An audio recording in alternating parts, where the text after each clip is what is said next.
It occurred to me this past week as I was heating up my lunch in the kitchen that it has been around a year and a half since really we've had any kind of significant event in this room. I mean, prior to COVID-19, we used this room for Ladies' Time Out, for Awana. Many of our youth events took place here. It was the place that we met weekly for adult Sunday school. I mean, we would use it for congregational meetings, for our banquets, both our Thanksgiving and our Christmas banquet, and really for a lot of other things as well. I know that you'll agree with me when I say that we are all really looking forward to this room and really every other room in the church being filled with people and activity again. And that's really why I wanted to take just a minute to talk to you today, because we believe that our reopening is now just a few months away. And now's the time for us to start prayerfully planning for what our new ministry year is going to look like come September. You particularly are receiving this today because you are a key high-capacity ministry leader at Oakbank Baptist Church. And we want to work with you over the next 2 months to ensure that come September, we are ready to move forward with really whatever it is that God wants to do in our congregation, in our community, and through the ministry that God has called you to oversee. Now, this is going to come with a little bit of work on your part. Specifically, I want to ask you to do 3 different things over the next few months. Firstly, I'd like to ask you to make contact with those who are volunteering in your ministry before the pandemic took hold. Now, I know most of you have continued to keep in touch with them, but seeing as we are about to relaunch, now is the time to connect with them and gauge their level of involvement in your ministry for the fall.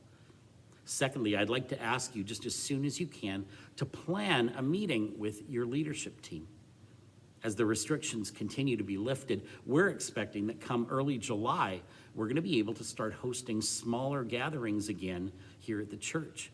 And we would like you, as soon as possible, to pull a meeting together with your core team.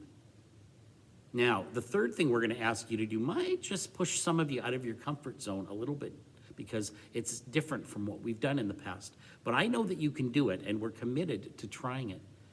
The third thing that we'd like to ask you to do this year is to come up with a written ministry plan for the year. Now, I know that sounds very intimidating, but it's really not. Because what we'd like you to do with your team is just simply answer 3 questions.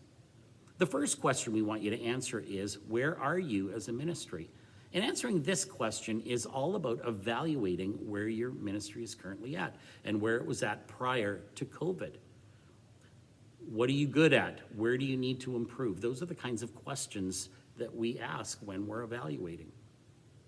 The second question that we want you to ask as a team is, where do you want to go in the new ministry calendar year? That is September 2021 to August 2022. And answering this question is all about setting some realistic goals for that time period. Well, the third question we want you to ask is, how are you going to get there? And this is a question that's all about planning. It's about picking dates. It's about planning events. And it's about putting those events on our church's master calendar. Now, with your team, we would like you to work through those 3 questions, create what would be a 1-page ministry summary, and then get that to me by August 12th. I would like to meet with you that week, if possible, to talk face-to-face with you about your ministry plan. It's my intent to compile all of those plans into one document and present it to the church board at our August meeting. Now, please feel free to contact me if you should have any other questions about this. And I realize it's something new, but as we continue to unpack what God wants to do in us and through us in the year ahead, I mean, my prayer is that we would be open to a fresh, new way that he might want to use our church to expand his kingdom here in Oakbank. I love Isaiah 43. The author writes this, says, "Forget the former things and do not dwell on the past. See, I'm doing a new thing. Now it springs up. Do you not perceive it? I'm making a way in the wilderness and streams in the wasteland." Isn't that incredible? And my prayer for you and your team is that he would guide your thoughts and discussions as you let him pave his way through the wilderness that is before us. Lord, bless. Please feel free to contact me if you have any questions. We'll be praying for you and your teams as you work through this process.